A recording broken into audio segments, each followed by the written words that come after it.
Welcome ENET 140. This is Op Amps at Bellingham Technical College. The topic of today's lecture is Bode plots, otherwise known as the gain and phase angle response of any kind of amplifier circuit, obviously op amps for this class, with frequency of the input signal. So we've seen the effect of frequency all the way back into our first study of reactive components, capacitors and inductors. So we know that the reactive impedance of a capacitor, for instance, drops as we go towards DC, and in fact at DC a capacitor acts as a full open, whereas at very, very high frequencies it's going to act as a short. Inverse for inductors. Well, amplifier circuits have reactive elements in them, and so they're going to follow those same kind of relationships. But in general, most op amps, most operational amplifier circuits that we'll be looking at are designed such that they have a frequency range over which their gain is constant. And that's where you'll tend to want to operate those devices. So we're going to take a look at that in this chapter, and just for reference, we are looking at section 1.3 in chapter 1 of James Fiore's Operational Amplifiers textbook, and I'll be speaking directly from the annotated notes of those, and these annotated notes with my little markups are all available in their own files on Canvas, as is a PDF copy of the entire textbook itself. Okay, Bode plots are named after a person in the telecommunications industry, and that's fitting because communications involves use of signals over several decades or orders of magnitude of frequency. So that's very apt to look at frequency response for someone who worked in that field. Okay, so what is a Bode plot? It is a two y-axis plot, so we're going to have one signal on one y-axis and a different one on the other, and we're going to have frequency on the x-axis. And we plot decibel gain on one y-axis, and we plot phase angle of the output of the circuit versus the input, so the output phase angle versus our reference on the other. And so we look at the response of gain and phase with frequency. So that's a Bode plot. And in general, in this chapter, we're not going to look at the superimposed plots of both of them, but if you want to see what they look like, you can use your TINA or other simulation software. Almost all of those include the option to create a Bode plot. It's a fairly standard way of representing circuit frequency response. It's also something you can create with what's known as a spectrum analyzer, where your instrument, like basically an oscilloscope with some extra functions, will scan the frequency of your input signal. So this would be like selecting a ramped input frequency with your AWG or your function generator, and then looking at output. So that's how you get those experimentally. But if you have an op amp circuit, you'll get something like what we see here in figure 1.2. You can, and we're just at this point we're not looking at phase angle, we're just looking at gain. So this is A prime V, so this is voltage referenced gain on the decibel scale. So that's at 20 log base 10 of our V out over V in is what's being plotted on the Y, and then we've got frequency on the X. So if we go from DC, at DC we have basically quite negative gain. So negative on the decibel scale means we're attenuating. So at full DC we'll pretty much get no signal out. And if you remember what the AC models of a lot of your small signal amplifiers looked like back from semiconductors, you remember that they had what was known as coupling capacitors to separate the effect of the DC bias voltage from the AC signal you're trying to amplify. Well, there's one of those coupling the input to the amplifier itself. So if you think about it, you've got a capacitor between your input and the whole amplifier. So at DC, that capacitor is going to act like an open, and we won't get any signal into the amplifier at all. And those input coupling capacitors are in fact one of the reasons why we see our decibel gain go negative, and pretty much gain, as our gain ratio goes to 0 for those coupled inputs. Output is not quite so straightforward. Why does gain roll off as we go to very, very high frequencies? There's a lot of different reasons, which we'll touch on in the last chapter that we cover in this course, but it has to do with real characteristics of real op-amp circuits. But the important part is the part between these two frequencies, F1 and F2. And this is what's known as the midband. And for the most part, the gain in this region is almost constant with frequency. It's a great big plateau. And in fact, you pay more money in a device, in an op-amp device, to have this plateau be as wide as possible from a frequency standpoint, because we like to make circuits where we know what the gain is and it's not changing with frequency, because quite often our signal will be, and we want to know that we can amplify uniformly over whatever our frequency range is. So this F1 and F2 are the boundaries of the midband, and for the rest of this chapter on Bode plots, we're going to be concentrating on creating expressions for what our gain or our phase angle is in these regions outside of the midband. And so F1 and F2 are actually the frequencies at which our decibel gain is half of what we would have in the midband, which means these are the places where the circuit's going to have half the power. For places from a frequency standpoint, the frequencies at which we'll have half power versus what we have up here. So that's -3 dB. So those are the critical frequencies, half power or -3 dB frequencies, all mean the same thing. So we'll be looking at the response of the amplifier from those critical frequencies going high and low, and what to expect, because the midband's great. Its gain is constant, and in addition, the phase angle is basically going to be the same as the input. So we'll be looking at what happens beyond those. So we've covered F1 and F2, critical frequencies, also known as half power. So we're going to start with the DC side, the low frequency side. So we're going to look at how can we write a mathematical expression for our gain in this region in terms of the gain at the midband, whatever it may be, and this half power critical frequency. So we're going to develop some mathematical expressions using a circuit model. So we're going to represent a real complicated op-amp circuit as, amazingly, a capacitor and a resistor. And the reason we can get away with this, I know this seems rather implausible, but we can get away with this because this frequency response, at least at the DC side, isn't really due to anything in that huge complicated op-amp circuit. It's really mainly coming from that coupling capacitor. So it is not inaccurate to say, okay, whatever else the amplifier is doing, the frequency response of the gain as we go from midband and we approach DC is mainly going to be a function of the output resistor, the load resistor, and the input coupling capacitor. Everything in between in the big op-amp circuit may be setting the absolute value of the midband gain, but the proportion of that midband gain that we're going to get at any particular frequency below the critical frequency is only a function of our coupling capacitor and our load resistor. This is great because we know how to deal with those two things. This is just an RC circuit. So we can go back to what we know about RC series circuits from AC, and we can start deriving some expressions. So again, this is a model of the op-amp response to frequency in the frequencies below the lower critical, at frequencies below the half power versus the midband, and it is a representation of the op-amp's response because of its coupling capacitor and load resistor. So everything else in the op-amp is between these two, but I would much rather use two components to derive some equations than a very large circuit.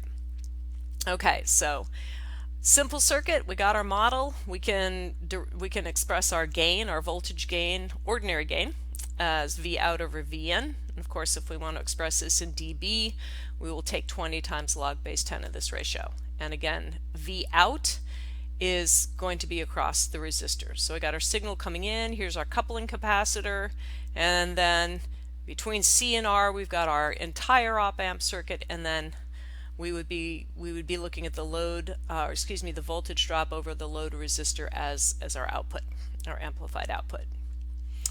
Okay, we can write an expression for the half power frequency of just this RC series circuit as 1 over 2 pi times R times C. And I'm not going to derive this time, but I'll just say that you can derive this by taking your gain ratio and expressing it in terms of power. So you'd look at the total power that you would get out of the circuit at a frequency which gave maximum power. So you could derive where that would be. So for instance, in a like a parallel resonance, it would be a minimum. So you'd write an expression for power in terms of the circuit impedance and current, and then look at 1/2 of that. So kind of similar to the argument for deriving RMS or half power in a resonance circuit. So it is not necessary to go through that derivation. We can use Mr. Fiore's equation here, just trying to give you some background of where did he get this half power expression for this circuit. It's literally the frequency that would correspond to half the maximum power that you could get at any frequency, remembering that power is going to be a function of frequency because of your change in your reactive impedance of C. Okay, but having this expression, then we can go ahead and use it to write an expression for gain that we'll express as a decibel gain as a function of frequencies below this half power. But before we do that, let's look at where this half power frequency for this RC network would sit in terms of our midband. And so what we're doing is we're taking this portion of our full frequency response, and we're going to pretend that the midband is at 0 decibel reference. So that huge gain that came from our whole operational amplifier circuit, we're going to say that's 0. And we're going to look at gains with reference to the 0 midband. So we've normalized the midband gain to 0, just arbitrarily, so we can compare everything here to 0. So by definition, F sub C is 1/2 of the power output at the midband, so that's minus 3 dB by definition. And what we'll find is that the slope of this roll-off, of this line here as we roll off from half power all the way down to DC, is a 6 decibel loss per halving of the frequency as we go down. So an octave in this case represents a frequency halving. And of course, remember that if we want to go from a power expression in AV prime to a voltage ratio, remember we're using our 20 log base 10 of the voltage ratio.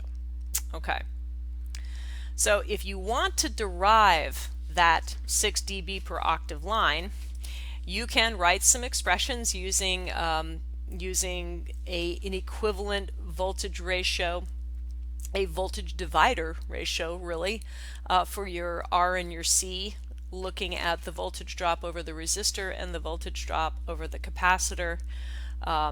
Since they're in series, they have the same current, so it ends up just being the ratio of the reactances, V out versus V in expressions.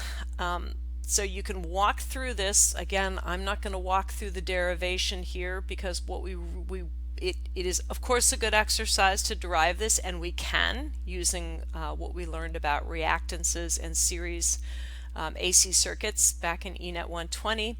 But what we really need to do for op-amps characterization is to use the results of this derivation. So what I can point you to, if you want to derive this and you're getting lost in Mr. Fiore's work here, I do have some hand notes where I go through this derivation with a little bit more explanation using pretty much what we did in AC. So I will refer you to that. That should be in the Bode Plots and decibel gain section module in your Canvas notes.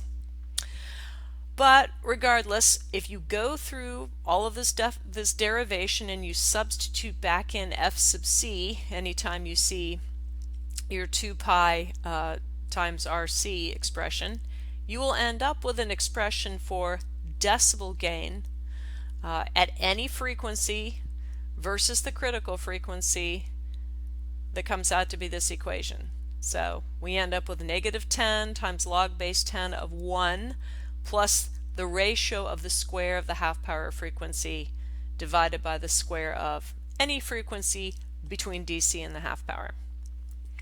So let's see if this makes sense. We're looking at this portion of the curve. So basically the smaller f is, the lower the gain should be. So let's see if this equation gives it to us. Make sure that Mr. Fiore didn't make a mistake somewhere at least.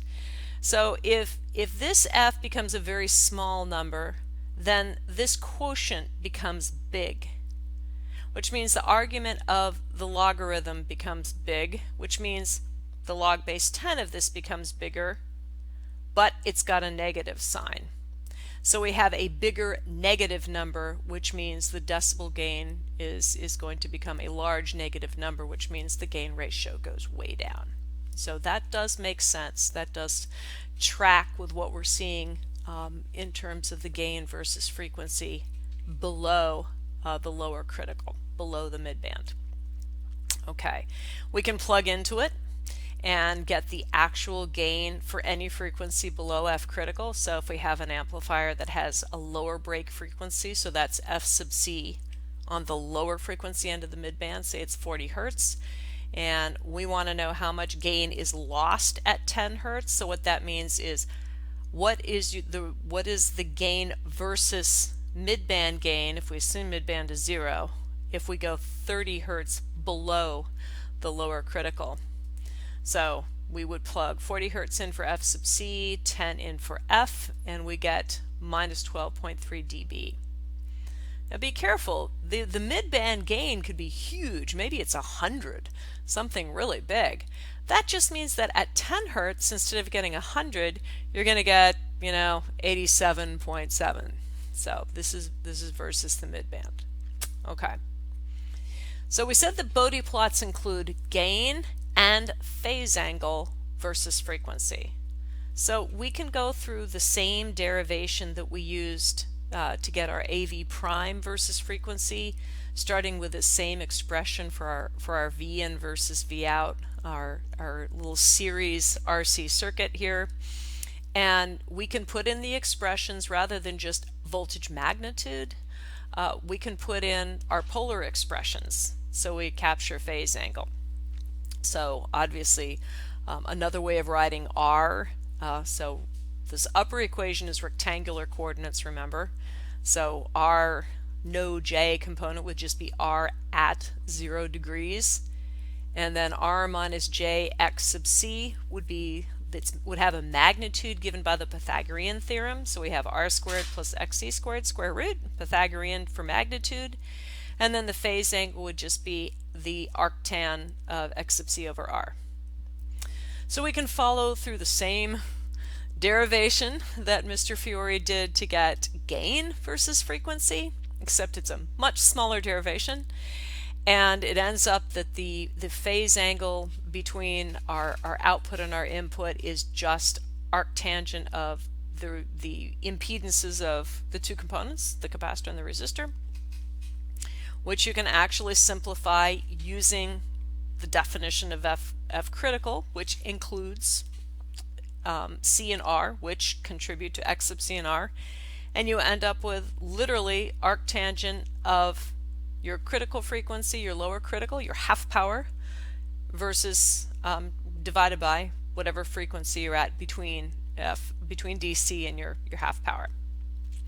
So if your half power frequency is at is a 1 kilohertz, and you want to know what the phase angle of the circuit is at 500 Hertz, you take the arctangent of 2 and express it in degrees, and that's what you would get. So if you look at plotting that phase angle versus frequency relative to different portions of our half power frequency, so here's half power, and here's 1/10 of half power, and here's DC right here at the origin. You can see at the origin we have a phase angle of 90 degrees, and that's because we effectively have an all-capacitive circuit. It's a series RC circuit, so it's just just the capacitor. And then as we go towards F critical, we get to a point where F equals F sub C, and we're taking the arctangent of 1, and so we know that at 45 degrees sine and cosine are the same, so the tangent is 1.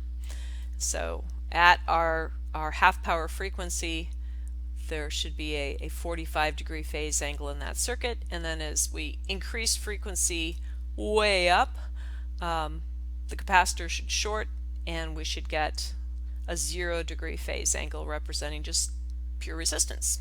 So that makes sense given what we remember about our reactive impedances back in AC. Because what we're doing is, again, we're representing the op-amp, big complicated circuit, a load resistor and the input capacitor as just the input capacitor and the load resistor. And this does represent that behavior really well. Okay, so just here's another example of putting in different responses to get different phase angles and showing the effective frequency on that phase angle. And again, we've done this exact exercise with just an RC circuit, but this will hold true for a complicated op-amp for which you have an input coupling capacitor. Okay, last but not least, what do you do if you need to amplify a really low frequency signal? What do you do? I mean, you got negative gain. Forget that. I mean, say you really do need a high gain. In that case, you would use what's called a direct coupled amplifier, which takes out the coupling capacitor on the input. So it's called direct coupled. So there's the AC signal goes straight into the amplifier, so probably applied straight to the base of a BJT. Definitely you have to be more careful about your biasing resistors because now everything is mixed. We're not separating those signals. But that if we got rid of that capacitor, then this whole lead network model becomes just the load resistor. And so we wouldn't be attenuating. And in that case, direct coupled, if we were to look at this portion going back here, we will mark it up. A direct coupled, instead of rolling down, the gain would stay the same going all the way to DC or close to it. So we would get this kind of behavior. We'd still roll off at high frequency, but we wouldn't have that roll off at low. So that's what Mr. Fiore is referring to when he refers to the direct coupled. You just take out that input capacitor and we don't have the loss in gain because we're not attenuating our signal with what effectively becomes an open. Okay, output, we get similar but opposite kind of signal attenuation as we go to frequencies above the mid-band region, so super high frequencies. We don't have a direct explanation like just a single coupling capacitor in this case. There are other things that can cause that kind of behavior, but the nice thing is, regardless of what it is, believe it or not, we can represent that behavior by the same RC circuit, except in this case we're taking the output over the capacitor. So in this case we need to know the output capacitance of the overall amplifier circuit, which will usually be due to one element in the overall circuit or another. You may have an output coupling capacitor, in which case that would probably be that value. You can go through the same exact argument that we did for the input, except all of our angles are going to be different because obviously we're looking at the reactive element as our output as opposed to the pure resistive, which is why this is called lagging, because our phase angles between current and voltage change, because now we're looking from the point of view of something that's 90 degrees different than the resistor. But nevertheless, we get that same 6 decibel per octave or 6 decibel reduction per doubling in our frequency in that portion of the frequency range, just like we did in the DC side of the midband. So it's almost like a mirror image across the center of the midband.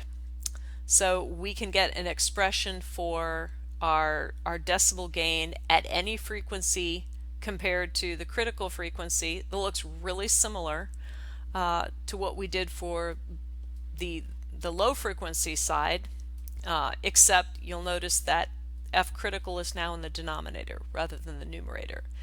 So this says basically this expression gets increasingly negative the higher our applied frequency is compared to our upper half power.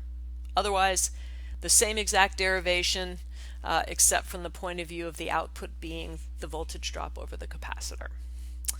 And we can plot it the same way. If the midband is normalized to 0 dB, we can look at the decibel attenuation effectively versus the midband as we go to higher and higher frequencies with this expression. And we can approximate it as a straight line. And we have almost the same expression for phase angle, except we're offset by 90 degrees, by -90. So that's basically the high frequency side. Now we can't get rid of the capacitors and the capacitance associated with the circuit on the high frequency. So there is no direct coupled analog on our high frequency side. We are stuck with this 6 dB per octave or close. Sometimes it's higher. So that is going to be a performance spec that we look at when we look ahead to properties of real op amps. One of the things that we'll pay for in amplifier performance is maybe having a longer frequency range where we can operate without losing gain, or a slower roll off in gain as we go to higher frequencies. So those are characteristics of individual op amp circuits.